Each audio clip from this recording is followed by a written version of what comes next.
مساء الخير مشاهدينا، برحب فيكم بحلقة جديدة من برنامج حكي المدينة. واليوم على ألسنة الناس نقلا عن تصريحات السياسيين وبعض المقالات في بعض الجرائد الحديث عم ينحكى عن حكومة أمر واقع سياسي ستبصر النور يعني بأقصى حد يوم غد الخميس، بناء على توافق معين ما بين بعبدة المصيطبي وبين تيار المستقبل، أي توافق بين رئيس الجمهورية الرئيس المكلف تمام سليم وأيضا بين تيار المستقبل. وبحسب يعني القراءات السياسية اللي عم ينحكى أنه هذه الحكومة ستحدد قوة 8 آذار موقف منا، بحيث عم بيشبهوها بحكومة ميتة قبل ولادتها، حكومة لن تبصر النور وحتى وزراء لن يتثنى لهم التقاط الصور التذكارية. الرئيس نبيه بري يعني حدد موقفه بحسب ما نقل عنه أنه سيرى طبيعة هذه الحكومة، ما إذا ستكون ميثاقية أو لا، وبعدين رح يحدد موقفه. على كل حال عن هذا الموضوع رح يكون معنا مباشرة عبر اتصال هاتفي المحلل السياسي الأستاذ جوني منير. مساء الخير أستاذ جوني. مساء النور. في حكومة ولا ما في حكومة؟ لا، أنا ما بعتقد إنه في حكومة، على عكس ما اختار ناطرين. كنت خليني أقول لك، كنت يعني من يومين ولورا نعم. كان المفروض المناخ العام كان بيوحي أكثر إنه إيه في احتمال كبير للحكومة، لأنه المناخ الدولي مشجع لهذا الموضوع ورايده، وبالتالي الأطراف الداخلية صارت فاتي فيه أكثر. لكن المستجدات يلي حصلت، وبالتالي يعني المطرح يلي وصلت عليه والاصرار على موضوع المداوره الغير مفهوم، يعني انك لما عم بتصر على مداوره بدت الحكومه مفروض عمرها يكون شهرين، هيدي من حيث الظاهر. طبعا هذا غير مفهوم، هذا ادى لعرقله الحكومه. لذلك واضح صار مبين انه فريق 8 اذار مع التيار الوطني الحر رح يكونوا بقرار واحد، ولانه القرار الدولي يمنع او عنوانه هلا عدم حصول حكومة صدام، يعني لا حكومة أمر واقع من حياديين بين الزوجين معقول انها تصير، ما بفتكر، ما في استحالة يعملها رئيس الجمهورية، ولا حكومة سياسية بمن حضر قابل انه تصير، لانه كمان رح يصير في انسحابات منها. بالتالي انا ما بعتقد انه في حكومة، وانا ما بعتقد اساسا انه المشكل بموضوع الحكومة وحقائب وزارية، بقدر ما هو ابعد من ذلك، مسألة لها علاقة بالاستحقاق الرئاسي، وهو ما رد عليه بطريقة أو بأخرى البطرك الراعي اليوم. نعم. استاذ جوني، كان عم ينحكى انه الرئيس المكلف تمام سليم يعني وكأنه خلص حدد موقفه وصار بده يقول كلمته، وكان عم ينحكى انه هذه الحكومة شو ما صار بعدين عاشت ولا ماتت ستبصر النور قبل ظهر يوم غد نهار الخميس. انت اليوم بقراءتك السياسية ما شايف هذا المنحى بالبلد؟ أنا لا أعتقد ذلك، لأنه رح أقول لك شغلي، أنا يعني رئيس تمام سلام بالاخر محكوم بعده اعتبارات، وبالاخر في عنده ماء الوجه تبعه، لكن بعتقد رئيس الجمهوريه لن يوقع على هذه، على الاقل بالمنطق، يعني المعطيات المنطقيه انا ما بعتقد انه ممكن يقدم عليها، لانه واضح انه الدخول، يعني حتى كمان رئيس تمام سلام، وهو انا بتربطني فيه صداقه شخصيه، لكن كمان اذا كان بده انه تكون الحكومه كان مفروض على الاقل هيدي موضوع المداوره بالحقائب يلي هي غير مفهومه على حكومه لمده شهرين بركز عليها، لانه هيدا اللغم يلي محطوط لحتى ما يصير في ولاده حكوميه طبيعيه. خليني اقول بس انا برايي كيف بيقدر يعالجها من هون، لكن بغض النظر انك انت بدك تفوت تعمل هذه الحكومه وفي ناس حيعتكفوا ويطلعوا منها، يعني حتكون فئه الميثاقيه، يعني حزب الله، حركه امل، التيار الوطني الحر، التشناك، المردة، حوالي جملات، حتى كيف بدك تعمل حكومه بهذا الواقع؟ ومن هون عمل لك، من هلا عمل لك في استحاله هذه حكومه امر واقع من حياديين. المناخ، الاجواء الدوليه لا يعني لا تشجع ابدا بهذا الاتجاه، بس تاخذ فكره او تكون متوافقين على اللي عم نحكيه. المناخ الدولي يتجه الان، او هو صار في بدايه فتح خطوط ما بين ايران والسعوديه. نعم. وبالتالي زيارة الرئيس الأمريكي باراك أوباما للسعودية الشهر المقبل ستكون مدخل من أجل إعادة تدشين أو افتتاح هذه العلاقة ما بين السعوديين وإيران. طيب هذا الجو هونيك ما بيعني أنك تعمل نزاع في لبنان. يعني السعوديين بهذا الجو ما بفتكر بعد بفوتوا أكثر ليعملوا حكومة أمر واقع هدفها الحقيقي الضغط على إيران من خلال حزب الله، وبتصير صعبة ومستحيلة. وبالتالي كمان أيضا أي خطوة أخرى تؤدي إلى ارتفاع منسوب التوتر في لبنان لا تتوافق مع هذا المناخ الإقليمي. لذلك عمل لك أنا أنه أنا أرى صعوبة في ظل عدم التوافق على المفردات تبع هذه الحكومة. أنا بلاقي صعوبة ولذلك بستبعد يكون في ولادة حكومية. يعني إذا بدنا نربط ولادة الحكومة المرتقبة بالمناخ والجو الدولي، ما في حكومة لبعد زيارة أوباما للسعودية حسب ما فهمت منها؟ خلص ما بقى في حكومة. نعم. بعتقد لأنه قلت لك هيداك رح يودي لإعادة التواصل، يعني فك الاشتباك السعودي الإيراني. ونحن النزاع اللي عم نشوفه بلبنان هو وجه من وجوه الاشتباك السعودي الإيراني، والحكومة أحد محاوره. طالما رايحة الأمور هونيك من أجل التوافق أو فك الاشتباك أو بداية عودة التحاور السعودي الإيراني، يعني مش لازم يكون في نزاع في لبنان. يعني أنك تعمل حكومة بهدف الضغط على فريق على فريق ما بتصير. على كل حال برجع بقول لك، وهي هاي النقطة الأهم، الغاية الداخلية كانت من موضوع هذه الحكومة هو التمهيد لمسألة من اثنين: إما لمواكبة الفراغ أو لمواكبة التمديد، وهو الأرجح على ما يبدو. مش على ما يبدو بس، رئيس الجمهورية كان عم بيحاول يعني أو يشتهي الوصول إلى هذه المرحلة من أجل يقول لك من بعد ما تشكل هذه الحكومة إنه واصلين على فراغ ومش راكبة الأمور مضبوط، وبالتالي شوفوا إذا بدكم يعني التمديد هو أفضل من الفراغ. لذلك إذا بتلاحظ اليوم حط رسالة البطريرك الراعي الذي يصر على انتخاب رئيس الجمهورية، مش على رفض الفراغ، في فرق، على انتخاب رئيس جديد للجمهورية في هذا الإطار. وإذا بدك الكلام يلي قاله امبارح رئيس الجمهورية يلي نقل عنه أو يلي كتبه بمجلة الأمن العام، يلي بيقول بلشت اعطيت لحتى يكتبوا خطاب الوداع، انه ايه مش مره قبل 4 اشهر تكتب خطاب الوداع، يعني انه ما بدي الاقي انه بينكتب قبل بجمعه او قبل بجمعتين. عم بجرب يقول بطريقه مبالغ فيها انه انا ما الي عليها وانه انا ما بدي اروح على التمديد. هو بالحقيقه الصراع الجدي الموجود في هذه الحكومه هو له علاقه بمرحله الاستحقاق الرئاسي ومرحله الفراغ او التمديد. طيب، إذا المحلل السياسي الأستاذ جوني منير، شكرا لمداخلتك القيمة عبر برنامجنا. وإذا بننقل عن لسانك وبنطمن الناس اللي عم تسأل، واللي هي اليوم كمان ضمن حلقة طرح الأسئلة بمحل معين دون إجابات من خلال كثرة الاستصلاحات والأحداث المتقلبة بوضع سياسي وأمني متشنج، أنه يبدو ما في حكومة خلال هذه الأيام، أو مثل ما كان عم بينحكى عن حكومة أمر واقع، وكما وصفتها قوة 8 أدار بالحكومة الميتة قبل ولادتها. رح ننتقل لموضوع ثاني أيضا يعيش الناس هاجسه منذ فترات طويلة وما زال هالموضوع يؤثر على أعصاب اللبنانيين بشكل يومي. اليوم القوى الأمنية اشتبهت بسيارة مفخخة على أوتوستراد هادي نصر الله قرب شاورما بدر، وبحسب سكان بعض الأبنية القريبة من مكان الاشتباه بالسيارة فقد تم إنزال السكان من بيوتهم، وبعد الكشف على السيارة تبين أنه خالية من المتفجرات، على أمل أنه إذا كانت إشاعة مثل ما طلبنا بحلقات سابقة تتوقف هيك نوع من الإشاعات، وضمن العمل الأمني المناط بالمختصين فيه لحماية المدنيين يشكروا على متابعة جهوده بملاحقة السيارات المشبوهة، واللي على ما يبدو حسب ما عم ينحكى انه القوى الامنيه على علم فيها. هلا رح نفوت لقضيتنا الاساسيه اليوم. موضوعنا عن آفة المخدرات بين الادمان والاراده.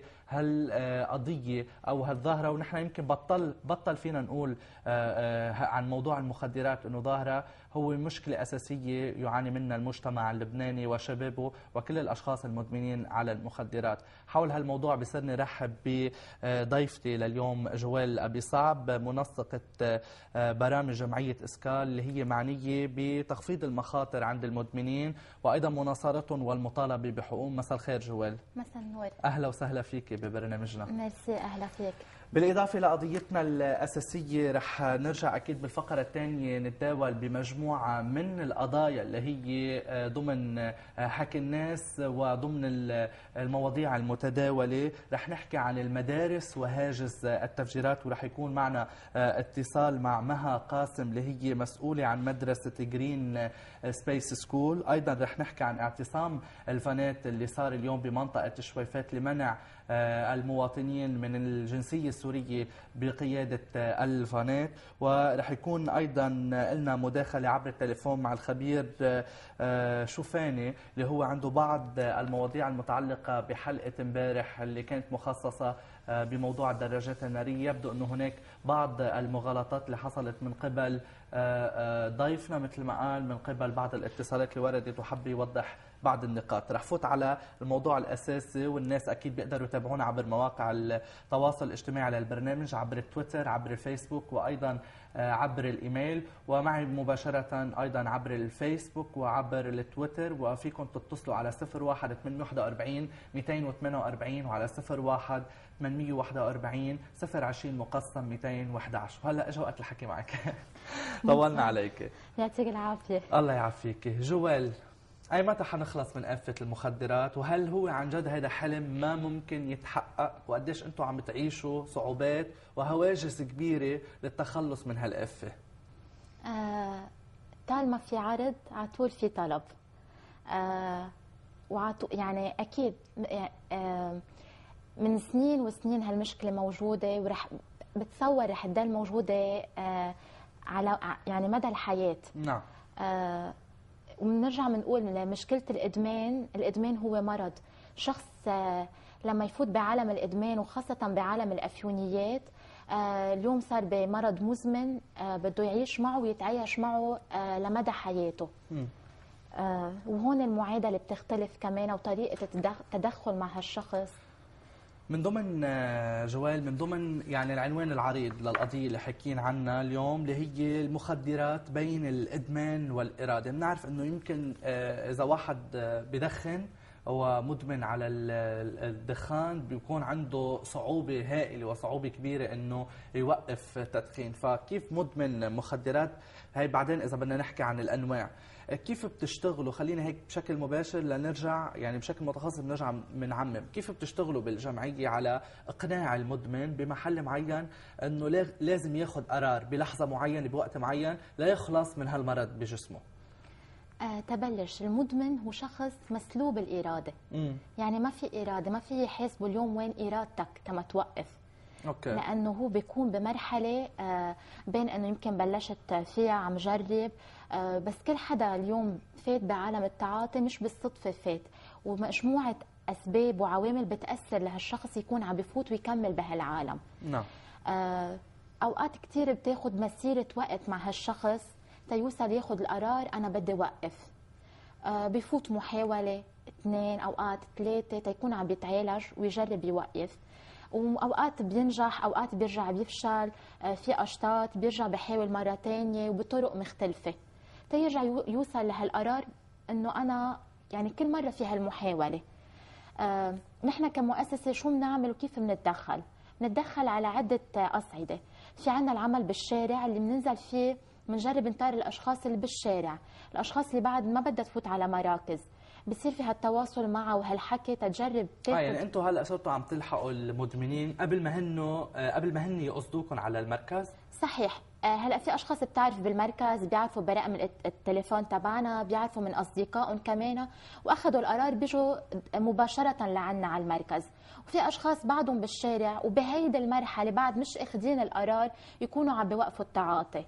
التدخل بالشارع بصير من قبل مثقفين اتراب بيتدخلوا معهم، بيوعون على مخاطر التعاطي، على مخاطر الجرعه الزايده، كيفية استخدام الحقنة، إذا عم بيستخدموا حقنة يكونوا عم بيستخدموا حقنة نظيفة، يكونوا عم بيخضعوا لفحوصات التهاب الكبد وفحوصات السيدا كمان تيكونوا عم بيحموا حالهم. يعني بيكون في هالتدخل الشامل والكامل، وبتكون في هالايد اللي عم تمد لهالشخص انه انت اليوم نحن بنقبلك منك مرفوض. طيب خلينا نحكي عن شيء يمكن بعد ما بينطرح بطريقه هالقد مباشره، ان انتم بتلتقوا باشخاص اللي موجودين بالشارع، يعني اشخاص ما زالوا عم بيتعاطوا هالماده، ويمكن يكون عندهم النيه اذا بدك، اذا هن مسلوبين الاراده بس ما في حدا بيوقف حدهم. اذا انتم بتسالوهم بتستفسروا، لا انطلاق من اللي قلتي طالما في عرض يعني حيضل في طلب على الموضوع، قديش في جمعيات مفروض اليوم تكون معنيه بالتواصل ما بين المدمنين والقوى الامنيه للتبليغ عن هالتجار، للتبليغ عن الاشخاص اللي هن عم بيروجوا هالمواد السامه بقلب المجتمع؟ هلا بتخيل الدولة بتعرفهم، مش بحاجة للجمعية. دور الجمعيات أكثر يكونوا عم بيساعدوا هالأشخاص اللي واقعة بالمشكلة وعم تتعاطى، ويناصروا على حقوق الشخص اللي بيتعاطى، إنه الشخص اللي بيتعاطى هو إنسان مريض عنده حقوق وحقه بالعلاج. والتفرقة، ويمكن هذا اللي كثير جمعيات عم تشتغل عليه اليوم، هي التفرقة بين الشخص اللي عم بيتاجر والشخص اليوم اللي عم بيتعاطى. وفي فرق، يعني كل حدا عقوبته بتختلف. الشخص اللي عم بيتعاطى اليوم مش محله يكون بالسجن. هذا اللي عم تحاول تشتغل عليه. هاي من ضمن النقاط اللي لها علاقه بمناصره حقوق المدمن. صحيح، وتعديل القوانين بلبنان على انه الشخص المدمن يصير شخص مريض مش محله بالسجن. هذا التدخل الاكبر اللي عم تكون عم تعمله الجمعيات اليوم.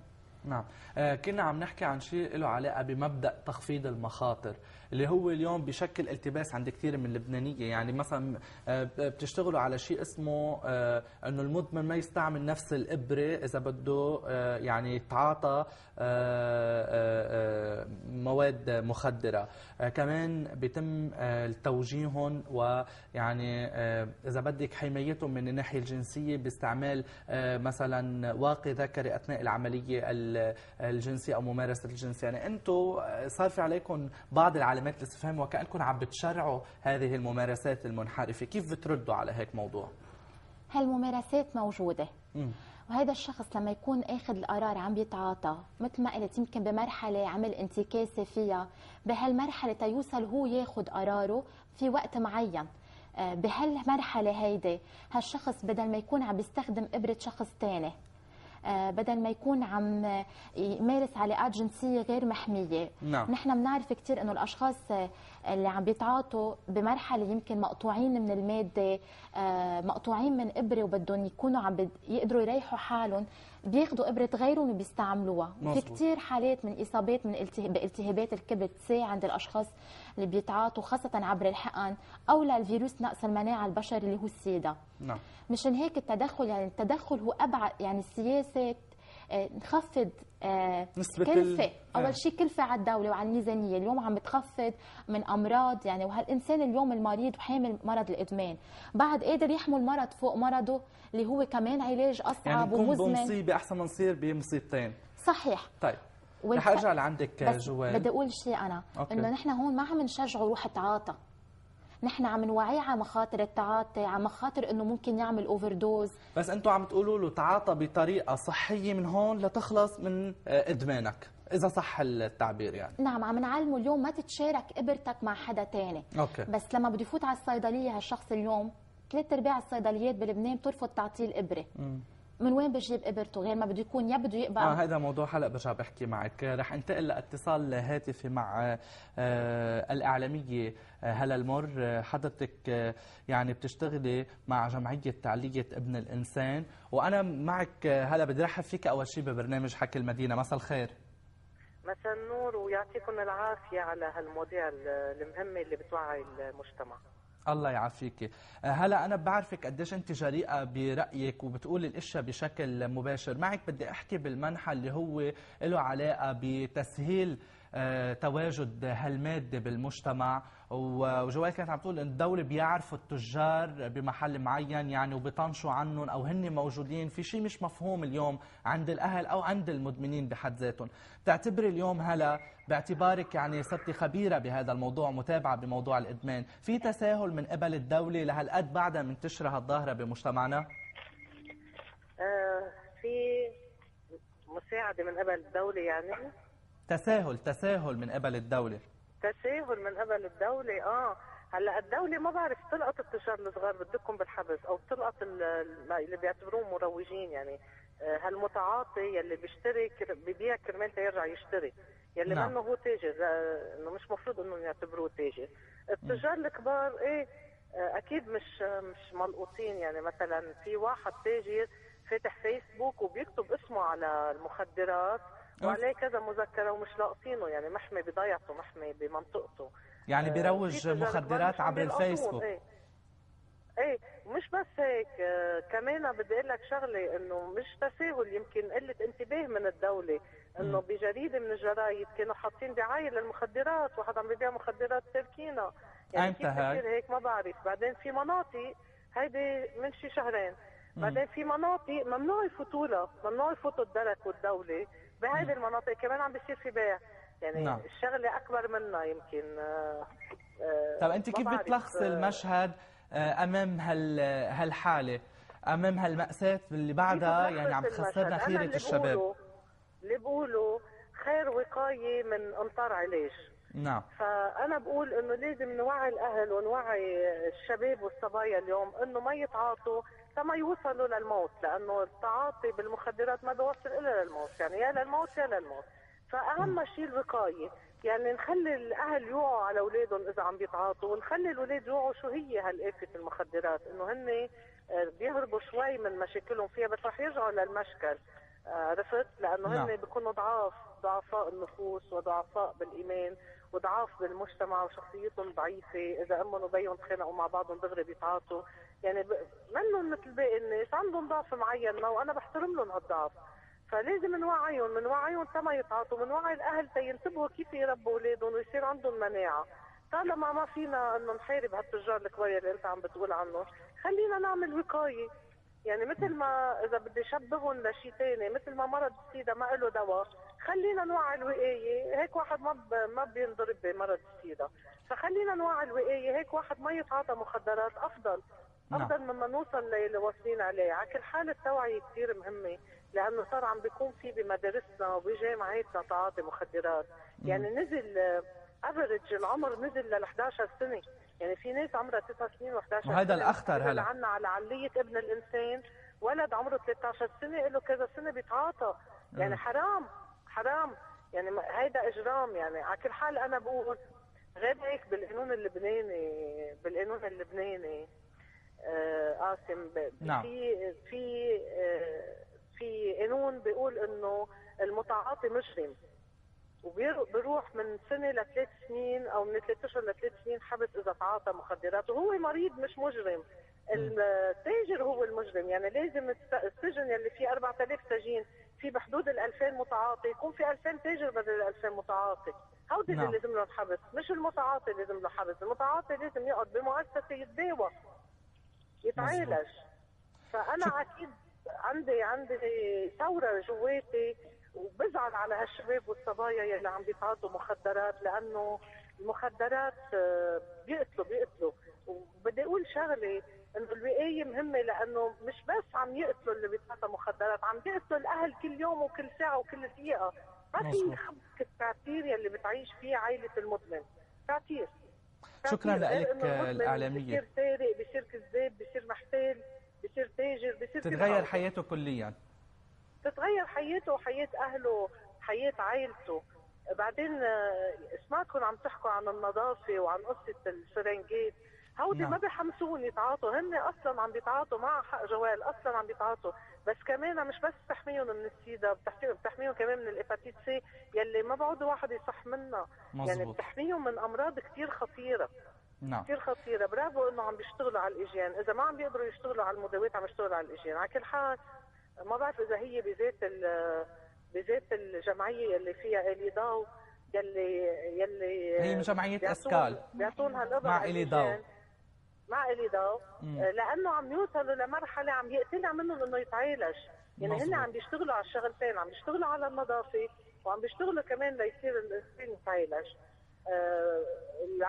العلاج نحن اللي عم نتبعه بعلية ابن الإنسان علاج كثير مهم. علاج أول مدة واحد بيعمل ديتوكس بالمستشفى وبعدين ما بعود عم يعمل ديتوكس، بينزل بتعالج كرمال ليخلص من هالآفة. إن شاء الله خير يا رب. إن شاء الله خير. إن شاء الله نخلص من هالآفة. بدي أشكرك الإعلامية هلا المر. عودة لك جوال قبل ما نودعك. يعني بشكل عام حكينا اليوم كمان هلا بعلية ابن الإنسان دعمت الخطوة اللي هي الهدف منها تخفيض أو الحد من مخاطر الإدمان. اليوم نحن عم نحكي عن هذه الظاهرة، عم نحكي عن أشخاص مسلوبي الإرادة. اليوم الرسالة اللي بتحبي توجهيها للمدمنين، للمتعاطين وللأهالي شو بتقولي؟ أول شيء للأشخاص اللي عم تتعاطى بقول لهم إنه ما يفقدوا الأمل، ولو كانوا بقلب النفق والدنيا سوداء بآخر النفق في ضوء، ولو أوقات بفونسنا الضوء ما نتردد نروح، لأنه طعمة نكون عم ناخد القرار ونتساعد قادرين. وفي كتير مؤسسات اليوم داعمة لهالأشخاص وحدهم تياخدوا هالقرار ويكونوا عم يوقفوا على إجريهم. هيدا واحد. للأهل بقول لهم إنه ما يفقدوا الأمل، كمان يضلوا عم بيوقفوا حد اولادهم، لانه اليوم ابنهم بمرض. يلجأوا لهالمؤسسات كمان تيكونوا حدهم، تيتساعدوا بالوقت اللي هن يمكن ما عم بيعرفوا كيف يتعاملوا مع الموضوع. وللمجتمع ككل ما يوصم هالشخص. ما فينا نقول لشخص اليوم اطلع من مشكلتك ويتعالج ويرجع يطلع على المجتمع ويلاقي بعد في اصابع بتدل عليه وبتقول هيدا كان مدمن، لانه بالنهايه كل شخص منا عنده ادمان بمحل معين وعنده نقص معين. هو المشكله بلبنان انه الانسان يعني شو ما كان ما بينتسى الماضي عنا، مستحيل حدا يسامح على يمكن غلطه صغيره، فكيف اذا كان مدمن؟ وهيدي انا كمان بضم صوتي لصوتك انه اي انسان يعني بطبيعه الحال عنده اخطاء وفي احتمال انه يغلط. الحلو انه يخلص من هالغلط ويرجع يفتح صفحه جديده. نحن بالمجتمع لازم نساعده حتى يقدر يعيش حياه احلى من الحياه اللي كان عايشها بالماضي مع المأساة والمرض والادمان وغيرها من الامور. انا بدي اشكرك جوال، شكرا على مشاركتك اللطيفة وعلى المعلومات القيمة اللي قدمتي لنا إياها. وبدي أقول لمشاهدينا بعد أول فاصل إعلاني بحلقتنا رح ندخل على المواضيع اللي حكينا عنها، التفجيرات، هاجس التفجيرات والمدارس التربوية، أولياء الأمور، الطلاب يعني من الجريد 1 بلشوا يحكوا عن هاجس التفجيرات وعن خوفهم. أيضا رح نتطرق لموضوع اعتصام أصحاب أو اعتصام الفانات بمنطقة شويفات لمنع السائقين السوريين بقيادة الفانات. وعندنا مداخلة مع أحد الخبراء للتعليق على بعض المعطيات المتعلقة بقوانين قيادة الدراجة النارية. هالمواضيع رح نفتحها بعد الفاصل، خليكم معنا.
برحب فيكم عن جديد مشاهدينا بحلقتنا لليلة من حكي المدينة، واليوم عم نحكي بهالموضوع اللي كتير حساس واللي عم يشغل بال كل اللبنانية، خصوصا أولياء أمور الطلاب والطلاب أنفسهم، حتى الأطفال اللي هن بدور الحضانة. اليوم عم بيعيشوا هاجس التفجيرات الإرهابية اللي هي عم تستهدف مواطنين أبرياء وعم تستهدف مدنيين، وعم تختلف المناطق بين تفجير وآخر. وبالتالي اليوم الطلاب هن على أعصابهم. هذا الموضوع كتير حساس، وكأنه أصبح لكل مدرسة الهاجس الأكبر بالنسبة لها نظام حماية خاص أو تدابير أمنية خاصة، أو حتى ببعض الأحيان صارت المدارس بحاجة لما يسمى بالمربعات الأمنية لحماية الأساتذة المدراء والطلاب. عدد كبير من أولياء الأمور وخلال تواصل مباشر معهم بيحكوا عن أيام هن عم بياخذوا فيها القرار ذاتي بعدم إرسال طلابهم إلى المدارس بناء على إشاعات تروج، وتحديدا يعني أكثر هذه الإشاعات اللي عم تروج بمناطق الضاحية الجنوبية، وعم بياخذوا قرار بعدم إرسال أولادهم إلى المدارس. أيضا بهذه المدارس وغيرها من المناطق عدد كبير من الأساتذة عم بيتغيبوا عن الحضور. فإذا العنوان العريض هاجس التفجيرات والقلق عند طلاب المدارس. فما بنعرف كيف حيقطع العام الدراسي على الطلاب، خصوصا اللي هن اليوم على خطوة تقديم امتحانات رسمية. في عدد كبير من الحصص غيبت عنهم، وفي أيام كتير بيكونوا بقلب المدرسة وبيتم إخراجهم قبل انتهاء الدوام الرسمي. على كل حال حول هذا الموضوع رح نحكي مع السيدة مها قاسم عن مدرسة جرين سبيس سكول. مساء الخير مدام مها. مساء الخير، يعطيكم العافية.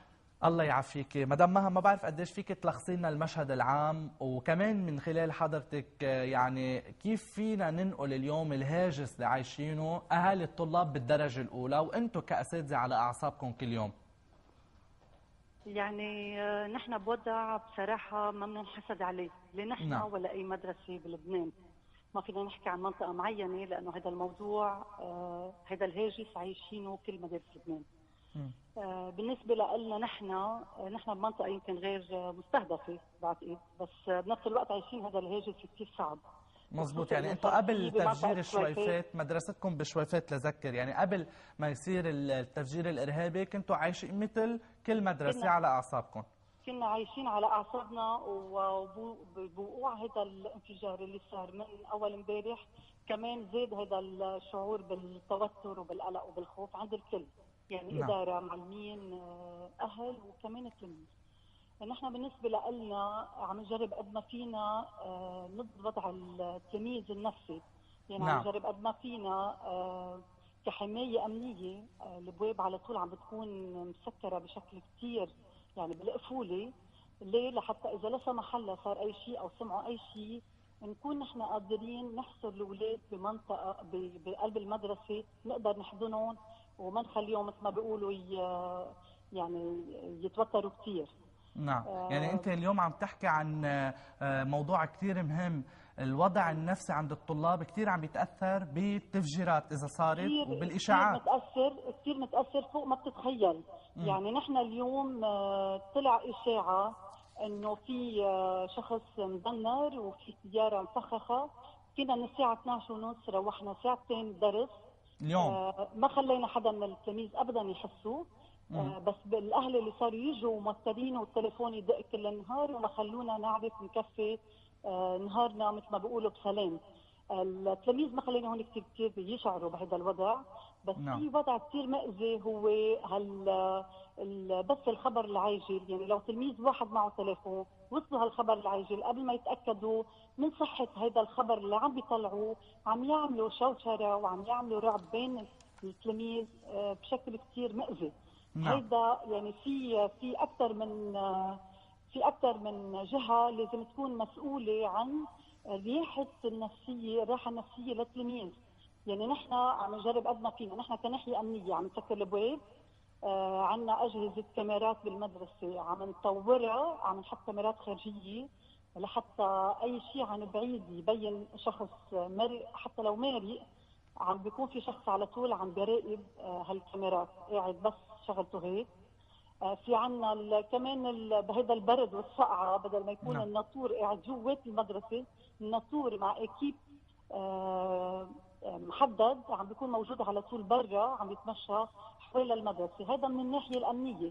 بس من الناحيه النفسيه يا ريت مثل ما نحن عم نجرب قد ما فينا نحافظ على المستوى النفسي للتلميذ ونقدر نكفي معه هالعام الدراسي، يا ريت كمان يكون في هالمواقع الانترنت اللي عم بتبث، كمان عم بتنزل على الواتساب والسايتات الالكترونيه، لو فيها مراقبه مثلا بتخفف يمكن من الضغط النفسي اللي عم بيعيشه اي مواطن. حتى لو في مراقبه للصور اللي عم تنزل على الانترنت. مظبوط. لو بيكون في دور للاهل شوي كمان، يعني في وعي من قبل الاهل انه وقت اللي بيكون في انفجار او بيكون في شيء، اوكي الكبار يمكن ما يقدروا يضبطون، بيعرفوا كل شيء، بس هالاطفال الصغار يلي هن بعمر كثير بعد صغير، ممكن هذا المشهد ما يقدر يروح من ذاكرته كل العمر ويعمل له مشاكل نفسيه بعدين. يا ريت الاهل يكون عندهم شويه وعي انه وقت بيكون في انفجار هالولد الصغير ما يخليه يقعد قبل التي في. طيب اليوم السؤال المطروح اللي أنا حنقله يعني عن بعض أولياء الأمور، يعني ببداية العام الدراسي اجتمع اتحاد المؤسسات التربوية الخاصة اللي هو بضم مؤسسات تربوية يعني من كل الطوائف، وكان في بعض المقررات اللي لها علاقة بالنظر بالوضع الراهن، الوضع الأمني والوضع التربوي. هل اليوم هالمقررات جابت نتيجة؟ وكل شيء يمكن يعني بيكون محسوب حسابه وعم بيصير الانفجار، عم تتغير كل المعطيات، بس اليوم نحن قدام سؤال كثير كبير مدام مها، انه في طلاب عندهم امتحانات رسمية، في طالب يعني كل يوم قبل ما يفكر بالدرس وكيف بده يفوت على الصف عم يفكر هل حيوصل طيب على المدرسة وهل هيظهر من المدرسة على بيته طيب. في شيء مطلوب من الدولة مفروض نقوله خصوصا لطلاب الامتحانات الرسمية وللطلاب بشكل عام؟ انا بقول لك شيء، مش بس طلاب الامتحانات الرسميه، طلاب الامتحانات الرسميه عندهم شهاده واوكي عندهم برنامج بده يخلص وهن واعيين، وممكن بسوء الوضع شوي ترجع تقدر تعطيهم المنهج اللي لازم ياخذوه وتكفي لهم برامجهم بشكل كثير طبيعي ممكن.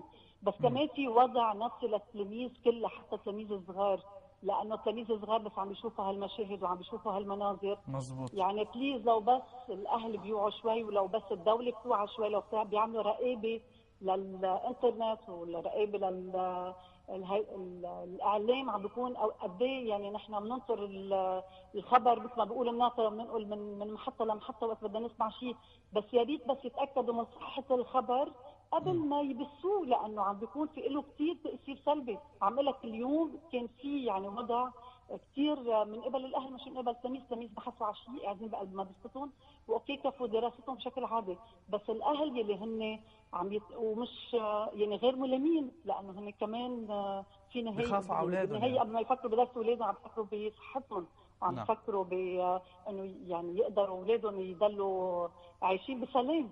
يعني انا ما عم لوم الاهل، بس بنفس الوقت يا ريت كل الاجهزه الدوله، يا ريت كل هول المواقع الانترنت، يا ريت يعني يا ريت يقدروا شوي صغيره يقدروا يضبطوا هذا الوضع المأزق، لانه كثير كثير عايشين بقلق غير طبيعي. سيدي مها قاسم عن مدرسة جرين سبيس سكول، بدي أشكر مداخلتك القيمة، وبدي أقول نحن فتحنا هذا الموضوع من ضمن يعني الأشياء المتداولة ما بين الناس، ويستحق يعني أن يخصص له حلقة ضمن القضايا اللي عم تنطرح، على أمل أنه يعني الدولة، وزارة التربية، المسؤولين عن المدارس الخاصة، بعرف أنه يمكن الوضع الأمني والهاجس الأمني أنه طالما بلبنان أمنيين والمسؤولين عن أمننا عم بيقولوا أنه ظاهرة التفجيرات الإرهابية ما فينا يعني نحط لها خطوط حمر أو خطوط عريضة لحماية المدنيين، وهذا الشيء منقول حتى عن وزير داخليتنا، الوزير الداخلية مروان شربل. فكيف أنتم كمؤسسات تربوية أو حتى كوزارة تربية، بس اليوم مطلوب يمكن تدارك الوضع الراهن، وحكينا مثل ما حضرتك قلتي عن حتى عن الوضع النفسي والضغط النفسي على الطالب. رح نخصص يعني حلقة أو فقرة خاصة ضمن القضايا اليومية لنحكي مع المعنيين، لأنه اليوم نحن عم ننقل صرخة الأهالي وصرخة الطلاب، على أمل أنه تكون صرخاتنا ودعواتنا توصل إلى المعنيين ويكون في حل لهذه المشكلة اللي هي أساسية اليوم بوضع مثل لبنان على شفير الهاوية من الناحية الأمنية وأيضا من الناحية السياسية وحتى الاقتصادية والاجتماعية، لأنه كل شيء بيكمل بعضه. ومن موضوع المدارس وهاجس التفجيرات بدي أرجع أنتقل لموضوع اليوم يعني تكرر، هو اعتصام أصحاب الفانات بشويفات ضد سائقي الفانات السوريين. ومعي عبر التليفون رئيس اتحاد السائقين العموميين في لبنان أستاذ عبد الأمير مجدي. مساء الخير أستاذ عبد الأمير. مساء الخير. كيفك؟ تمام؟ كيف حالك؟ شو أخبارك؟ ماشي الحال؟ ماشي الحال. شو يعني ناقصنا هلا بعد اعتصامات بهالوضع المكركب؟ مش عم تخافوا يطلع فيكم شيء انفجار انتم عم تعتصموا؟ يعني اول بداية هذا الشيء اللي صار اليوم. نعم. الو. هذا الشيء اللي صار اليوم متوقعينه نحن منذ زمن بعيد، لانه بعد المراجعات العديده اللي قمنا فيها لوزراء الداخليه ولمدراء قوى الامن الداخلي ولمسؤولين السير والى اخره، وبعد الاجتماعات اللي عقدت مع وزير الداخليه عدد من المرات، وجاب كل مفارز السير واعطى توجيهاته بحجز السيارات الخصوصيه والسيارات المزوره. فاصبح السواقين ما عم بيشوفوا لا مكافحه للسيارات الخصوصيه ولا للسيارات المزوره ولا للسواقين الغير لبنانيين. طيب يعني اليوم بس بدنا نفهم، لانه الناس كمان عم تسال استاذ عبد الامير، هو هالاعتصام او هالاعتصامات لانه تكررت اكثر من مره، الهدف منها هو حمايه حق السائق اللبناني بقياده الباص وحده كمواطن؟ يعني هذا قاموا فيه السائقين بدون اي ما حدا يدعيهم، السواقين اللي تقريبا يأسوا من المراجعات اللي عم نقوم فيها للمسؤولين، ومثل بعضها القصه مثل ما هي، سيارات خصوصيه، سيارات مزوره، بنات مزوره، سواقين غير لبنانيين عم بيزاحمونا على لقمه العيش. فنحن ما إلنا حدا يحمي هذا الخطوط الا قوى الامن الداخلي، فعلى قوى الامن الداخلي ان تعمل حواجز لمنع السائقين الغير لبنانيين ولمنع السيارات المزوره والسيارات الخصوصيه. فامام هذا الواقع هاي. الو. ايه عم بسمعك استاذ، تفضل. بدي اسالك يعني هذا الواقع لابد من اعاده المراجعه لوزير الداخليه عله انه يقوم بحمله من اجل وضع حد لهالفلتين، خاصه بالشويفات وبالضاحيه وبالجبل وبالبقاع وبجنوب القصه، مش بس هون بالشويفات يعني القضيه، لا، فالقضيه كلها بكل لبنان، السيارات الخصوصيه والسيارات المزوره والسائقين الغير اللبنانيين اللي عم بيزاحمونا على نسبه العيش. نعم. طيب التزاحم اليوم على لقمة العيش استاذ عبد الأمير، هل اليوم تضاعفت نسب أو أعداد السائقين السوريين من بعد النزوح السوري إلى لبنان بسبب الوضع الراهن بسوريا، ومن هون كان تجدد الصرخات والمطالب؟ نحن ارقام كثير، ارقام عندنا لنقول لك، بس في كل يوم تقريبا حجز عم بيصير ببيروت بين 10 و15 سياره عموميه عم يشتغلوا عليها سائقين سوريين وسائقين غير لبنانيين بهذا الموضوع. فامام هذا الواقع القصه فلتاني، يعني مش بس القصه ببيروت وبالشويفات وبالجبل، لا، فلتاني بكافه المناطق اللبنانيه، بعكاز، بطرابلس، بزحله، بعلبك، بالهربد، بكافه المناطق، علما انه حمايه هذه المهنه تقع على عاتق قوى الامن الداخلي، فعلى قوى الامن الداخلي ان تتحرك لحجز هذه السيارات. وكم من الاشياء اللي عم بتصير من خطف ناس بسيارات مزوره، من اعتداء نساء، من اعتداء على نساء من سواقين غير لبنانيين. فامام هذا الواقع على القوى الامنيه ان تحزم امرها وتحجز هذه السيارات الخصوصيه والسيارات المزوره. طيب اليوم هل الاعتصام اليوم جاب نتيجه؟ يعني انتم موعودين بزياره الى وزير الداخليه، موعودين بتحدي؟ نحن رح نتفق مع بعضنا كقطاع نقل بكره ونطلب وزير الداخليه ونحدد موعد معه لحتى نشوف شو بدنا نعمل نحن. بس مثل ما انا شايف، هل وزير الداخليه باقي؟ اولا حكومه ما فيه ولا حدا، كله مرتبط بالحكومه. نعم عم اقول لك كله مرتبط بالحكومه، كله مرتبط بالحكومه. فانا الشيء اللي عملوه السواقين اليوم، وانا برايي هذا شيء مبرر لهم، بس ما حدا دفعهم ولا حدا حميتهم اني بدهم ياكلوا لقمه عيشهم. وبالوقت ذاته بدي استنكر الاعتداء او التفجير اللي حصل بهذا الخط على الفلافل، واللي ذهب يعني ضحيته سائق مثل الورد اسمه حسين مش هيك؟ أرجو له الشفاء العاجل.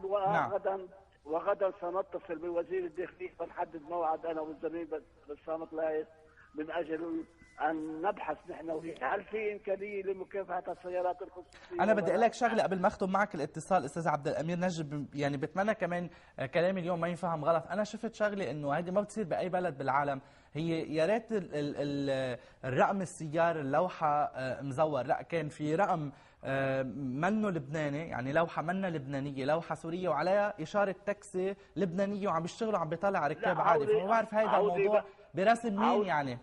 عودي ما في منه قليل كثير، عودي اللي عم تحكي. طب قليل بس موجودين، قصدي يعني انه هول انه برسم مين بسوق. اكثر شيء معلش يعني بدي يعني اذا بدنا نبتعد عن موضوع لقمه العيش، هي لنا كلبنان كصوره بلدنا مش منيحه بحقنا، يعني هذا نوع من التفلت اللامتناهي واللي ما له حدود ابدا.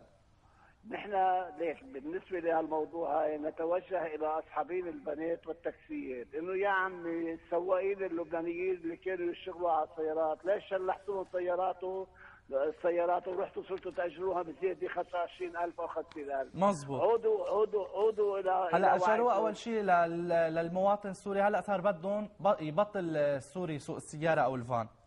نعم هذا لانه مش يبطل، ممنوع على اي سائق غير لبناني معه يكون معه دفتر عمومي الا اللبناني لحتى يقدر يسوق بهذا المهنه. نعم. اذا رئيس اتحاد السائقين العموميين في لبنان الاستاذ عبد الامير نجدي، انا بدي اشكر مداخلتك معي على امل يعني يكون في تتمه لهذا الموضوع باطلالات. ان شاء الله بكره بكره رح نتصل بوزير الداخليه ونحكي نحن وياه على هالموضوع ايضا، علما انه من 10 وزراء داخليه لحديث هلا نحن عم نراجعهم بهالموضوع ايضا. طيب شكرا لك استاذ عبد الامير نجدي، وعلى امل توصلوا الى المطالب والامال المرجوه حول هالموضوع. قبل ما اتوقف مع ثاني فاصل اعلاني بدي اخذ مداخله من الخبير نجيب شوفاني.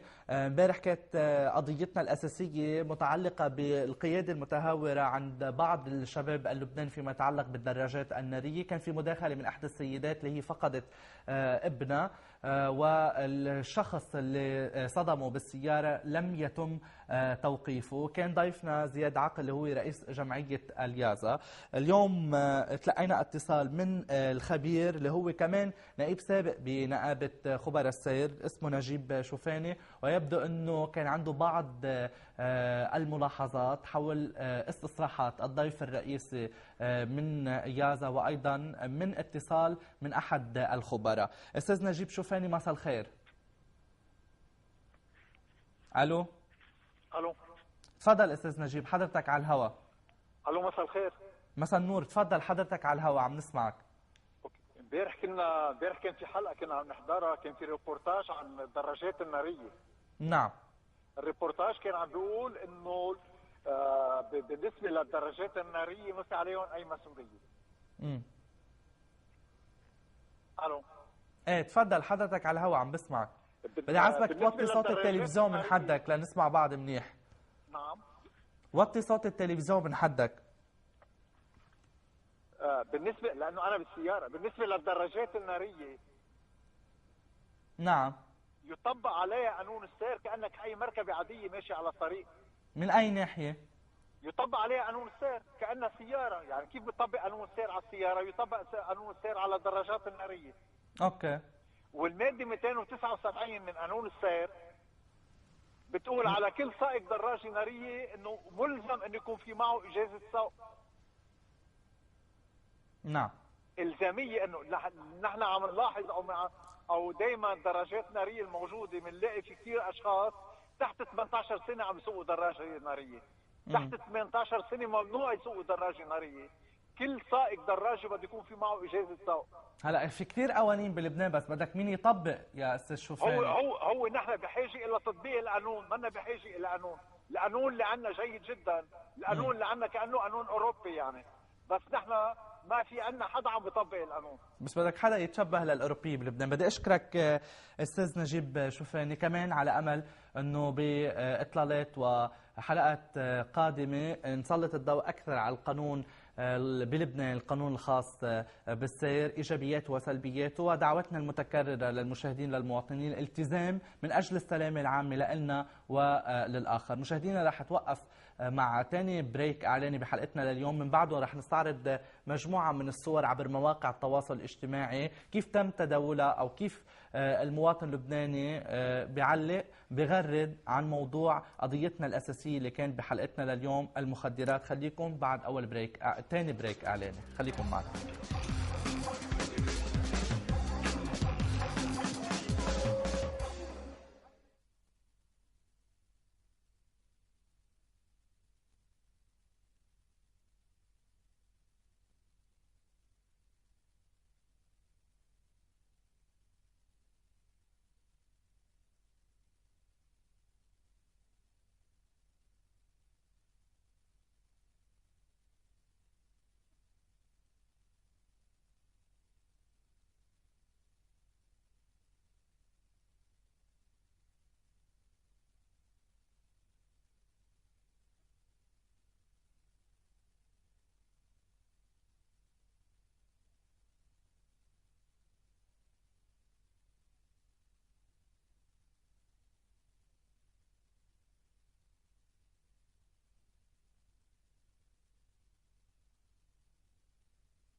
برحب فيكم عن جديد مشاهدينا بفقرتنا الثالثة ضمن حكي المدينة. وقبل الدخول بعرض صور الفيسبوك وتويتر، يبدو أنه معنا اتصال.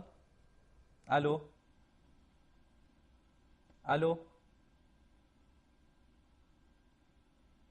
يبدو أنه الاتصال انقطع. فإذا مجموعة من الصور اللي هي موجودة عبر مواقع التواصل الاجتماعي عبر الفيسبوك وعبر التويتر تتعلق بموضوع مأساة بعض شبابنا خلال إدمانهم وتعاطيهم للمخدرات. عم نشوف أكيد هذه الصور اللي أخذت ضجة، صور مشاهير عالمية هن كانوا ضحايا الإدمان على المخدرات. الصور الهدف منها توعية المواطنين. هون عم نشوف أنواع من المخدرات محطوطة بظروفه، وكل وحدة إلى سعر، وبالتالي وكأنه هالقد صار في استسهال بعملية الوصول إلى هذه المادة اللي هي بتضر بجسم الإنسان. هذه الصورة عم نشوف فيها عملية كشف تهريب لحبوب كبتاغون، أخذت ضجة كبيرة. هالعملية كانت نوعية لإدارة الجمارك، حيث تم وضع الحبوب والمخدرات بقلب إطارات وأيضا ضمن مكنة شحن حديد كبيرة، وتم كشف عملية التهريب من قبل إدارة الجمارك. ووقتها هذا الموضوع أخذ ضجة كبيرة من حيث كيفية الوصول وكشف هذه العملية، عملية التهريب. هم مجموعة من الصور كيف الإنسان بيكون وخلال فترة 10 سنين من الإدمان، كيف الشخص المدمن كيف يكون شكله، وبالتالي كيف بيتغير بسبب هذه المواد الخطرة. أيضا ضحية من ضحايا الإدمان على المخدرات تم تداول هذه الصورة عبر مواقع التواصل الاجتماعي لأحدى الشخصيات المشهورة عالميا. وآخر صورة بفقرتنا، إذا هذه هي الصورة الأخيرة ضمن هذه الفقرة. قبل ما أختم حلقتي رح أخذ اتصال. ألو، مساء الخير، مين معنا؟ ألو، مساء الخير. معك سامية حمدان. أنا مواطنة ساكنة ببير حسن. نعم. ساكنة، نحن ساكنين بالشارع اللي كان فيه اليونايتد نيشنز سابقا. نعم. أنا عندي شكوى لبلدية الغبيرة الحقيقة، وعم بحكيك بموضوع يمكن خارج عن موضوع حلقتك اليوم. فيك تشتكي قد ما بدك. نحن عانينا، صرنا تقريبا 4 أو 5 أشهر. نعم.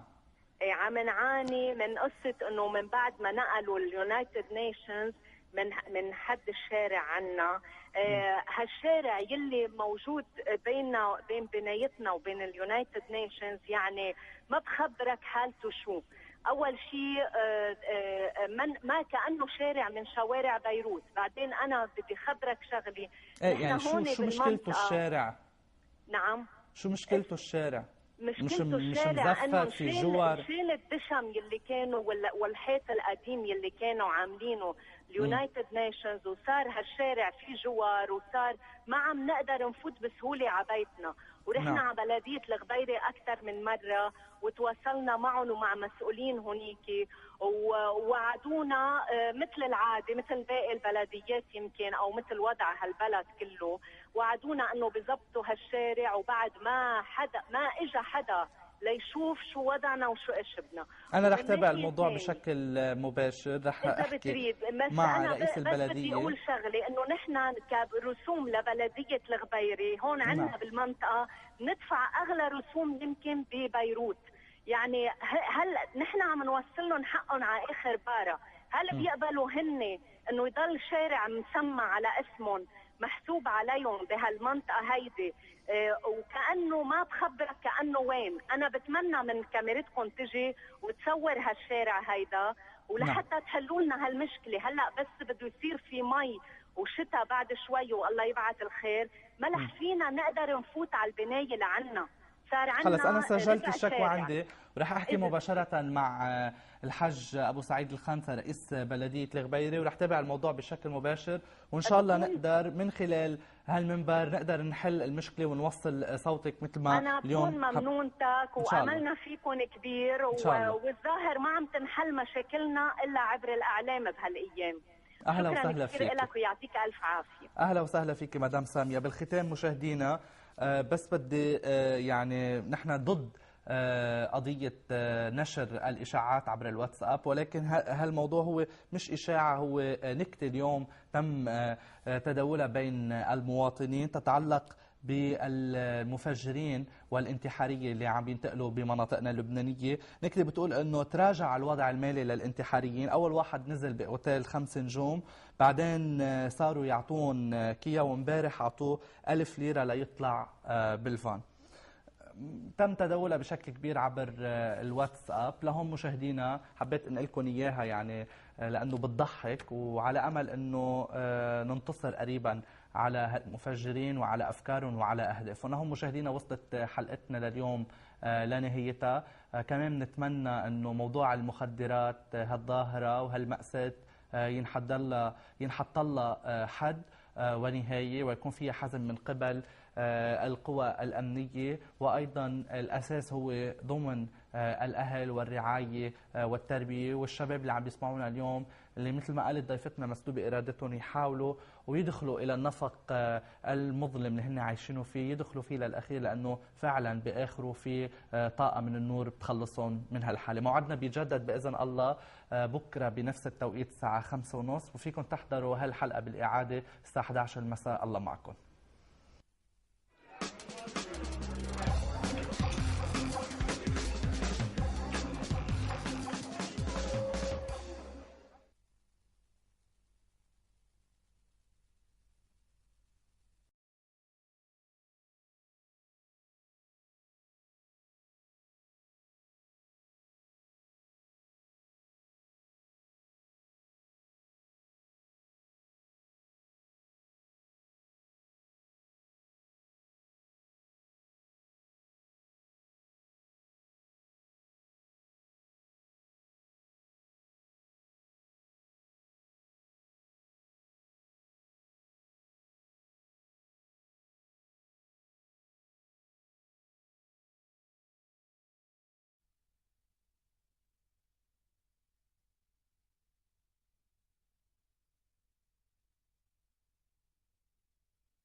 برحب فيكم عن جديد مشاهدينا بفقرتنا الثالثة ضمن حكي المدينة. وقبل الدخول بعرض صور الفيسبوك وتويتر يبدو أنه معنا اتصال.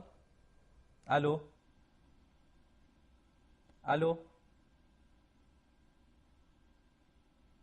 يبدو أنه الاتصال انقطع. فإذا مجموعة من الصور اللي هي موجودة عبر مواقع التواصل الاجتماعي عبر الفيسبوك وعبر التويتر تتعلق بموضوع مأساة بعض شبابنا خلال إدمانهم وتعاطيهم للمخدرات. عم نشوف أكيد هذه الصور اللي أخذت ضجة، صور مشاهير عالمية هن كانوا ضحايا الإدمان على المخدرات. الصور الهدف منها توعية المواطنين. هون عم نشوف أنواع من المخدرات محطوطة بظروفه وكل وحدة إلى سعر، وبالتالي وكأنه هالقد صار في استسهال بعملية الوصول إلى هذه المادة اللي هي بتضر بجسم الإنسان. هذه الصورة عم نشوف فيها عملية كشف تهريب لحبوب كبتاغون. أخذت ضجة كبيرة. هالعملية كانت نوعية لإدارة الجمارك، حيث تم وضع الحبوب والمخدرات بقلب إطارات وأيضا ضمن مكنة شحن حديد كبيرة، وتم كشف عملية التهريب من قبل إدارة الجمارك. ووقتها هذا الموضوع أخذ ضجة كبيرة من حيث كيفية الوصول وكشف هذه العملية، عملية التهريب. هم مجموعة من الصور كيف الإنسان بيكون وخلال فترة 10 سنين من الإدمان، كيف الشخص المدمن كيف يكون شكله، وبالتالي كيف بيتغير بسبب هذه المواد الخطرة. أيضا ضحية من ضحايا الإدمان على المخدرات تم تداول هذه الصورة عبر مواقع التواصل الاجتماعي لأحدى الشخصيات المشهورة عالميا. وآخر صورة بفقرتنا، إذا هذه هي الصورة الأخيرة ضمن هذه الفقرة. قبل ما أختم حلقتي رح أخذ اتصال. ألو، مساء الخير، مين معنا؟ ألو، مساء الخير. معك سامية حمدان. أنا مواطنة ساكنة ببير حسن. نعم. نحن ساكنين بالشارع اللي كان فيه اليونايتد نيشنز سابقا. نعم. أنا عندي شكوى لبلدية الغبيرة الحقيقة، وعم بحكيك بموضوع يمكن خارج عن موضوع حلقتك اليوم. فيك تشتكي قد ما بدك. نحن عانينا، صرنا تقريبا 4 أو 5 أشهر. نعم. عم نعاني من قصة إنه من بعد ما نقلوا اليونايتد نيشنز من حد الشارع عنا، هالشارع يلي موجود بين بنايتنا وبين اليونايتد نيشنز، يعني ما بخبرك حالته شو. اول شيء ما كانه شارع من شوارع بيروت. بعدين انا بدي خبرك شغلي. يعني شو مشكلته الشارع؟ نعم، شو مشكلته الشارع؟ مشكلته مش الشارع انه في جوار شيل الدشم يلي كانوا والحيط القديم يلي كانوا عاملينه اليونايتد نيشنز، وصار هالشارع فيه جوار، وصار ما عم نقدر نفوت بسهوله على بيتنا. ورحنا على بلديه الغبيره اكثر من مره، وتواصلنا معهم ومع مسؤولين هونيك، ووعدونا مثل العاده، مثل باقي البلديات يمكن، او مثل وضع هالبلد كله، وعدونا انه بيظبطوا هالشارع. وبعد ما اجى حدا ليشوف شو وضعنا وشو ايش بدنا. انا رح تابع الموضوع بشكل مباشر، رح احكي مع رئيس البلديه. بدي اقول شغله، انه نحن كرسوم لبلديه الغبيره هون عندنا بالمنطقه ندفع اغلى رسوم يمكن ببيروت. يعني هل نحن عم نوصل لهم حقهم على اخر باره؟ هل بيقبلوا هن انه يضل شارع مسمى على اسمهم محسوب عليهم بهالمنطقه هيدي، وكأنه ما بخبرك كأنه وين؟ أنا بتمنى من كاميرتكم تجي وتصور هالشارع هيدا، ولحتى تحلوا لنا هالمشكلة. هلا بس بده يصير في مي وشتاء بعد شوي والله يبعث الخير، ما رح فينا نقدر نفوت على البناية لعنا. خلص أنا سجلت الشكوى عندي، ورح أحكي مباشرة مع الحج أبو سعيد الخانسة رئيس بلدية الغبيرة، ورح تابع الموضوع بشكل مباشر، وإن شاء الله نقدر من خلال هالمنبر نقدر نحل المشكلة ونوصل صوتك مثل ما اليوم. أنا بكون ممنونتك، وأملنا فيكم كبير، والظاهر ما عم تنحل مشاكلنا إلا عبر الإعلام بهالأيام. أهلا وسهلا فيك. شكرا لك ويعطيك ألف عافية. أهلا وسهلا فيك مدام سامية. بالختام مشاهدينا، بس بدي يعني نحن ضد قضية نشر الإشاعات عبر الواتساب، ولكن هالموضوع هو مش إشاعة، هو نكتة اليوم تم تداولها بين المواطنين تتعلق بالمفجرين والانتحارية اللي عم ينتقلوا بمناطقنا اللبنانية. نكتة بتقول انه تراجع الوضع المالي للانتحاريين. اول واحد نزل باوتيل 5 نجوم، بعدين صاروا يعطون كيا، وامبارح اعطوه 1000 ليرة ليطلع بالفان. تم تداولها بشكل كبير عبر الواتساب. لهم مشاهدينا حبيت انقل لكم اياها، يعني لانه بتضحك، وعلى امل انه ننتصر قريبا على المفجرين وعلى افكارهم وعلى اهدافهم. هم مشاهدينا وصلت حلقتنا لليوم لنهايتها. كمان نتمنى انه موضوع المخدرات هالظاهره وهالمأساة ينحط لها حد ونهايه، ويكون فيها حزم من قبل القوى الأمنية، وأيضا الأساس هو ضمن الأهل والرعاية والتربية. والشباب اللي عم يسمعونا اليوم اللي مثل ما قالت ضيفتنا مسلوبة إرادتهم يحاولوا ويدخلوا إلى النفق المظلم اللي هن عايشينه فيه، يدخلوا فيه للأخير، لأنه فعلا بآخره في طاقة من النور بتخلصهم من هالحالة. موعدنا بيجدد بإذن الله بكرة بنفس التوقيت الساعة 5:30، وفيكم تحضروا هالحلقة بالإعادة الساعة 11 المساء. الله معكم.